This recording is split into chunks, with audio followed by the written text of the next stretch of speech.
எத்தனை ஆயிரம் ஆண்டுகளுக்கு முன்னாடி எங்கள் முன்னவன் கொக்கொக்க கூம்பும் பருவத்து மற்றதன் குத்தக்க சீர்த்த இடத்து என்று சொல்கிறார்.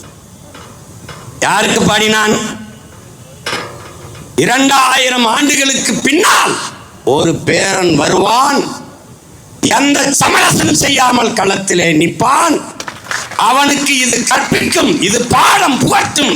என்ன சொல்கிறான்? பசியோடு நிற்கிறது கொக்கு, நிறைய மீன்கள் போய்கொண்டிருக்கிறது, கொத்தினால் தற்காலிக பசியை போக்கலாம், நீக்கலாம். ஆனால் அது குறித்து விட்டது, இந்த மீனைத்தான் கொத்த வேண்டும் என்று.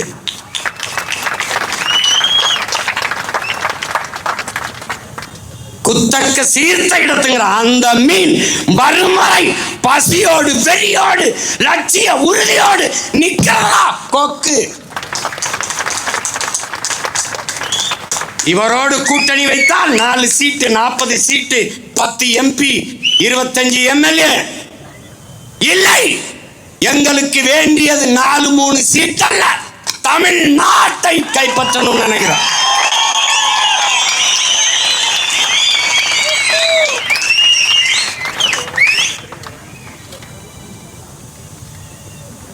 அதுக்கு ஒரே ஆயுதம் பொறுமை. பொறுமையும் ஒருவித போர்தான் மாசத்துன்னு சொல்றான். அதுக்கு முன்னாடி முதுமொழி இருக்கு, பொறுத்தார் பூமி ஆழ்வார்னு. நம்ம பொறுத்துட்டா ஆட போறோம், அதுதான் அது சொல்றான், பொறுத்தார் பூமி ஆழ்வார்.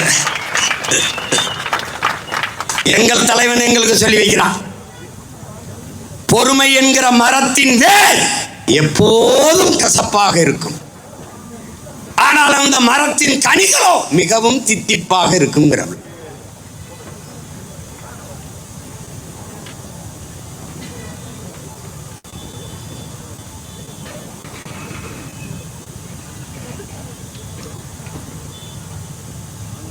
அப்ப என்ன செய்யணும்?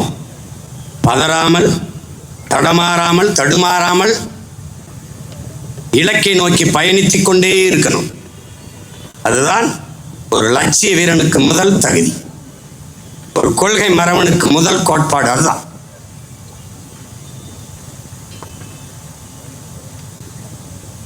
தமிழ்நாட்டு கொடியை ஏற்றுறோம், உடனே பிரிவினை, உடனே பாசிசம்லாம் சொல்லுவான். அவனுக்கு என்ன பேசுறதுன்னு தெரியாதனால பேசுவான்.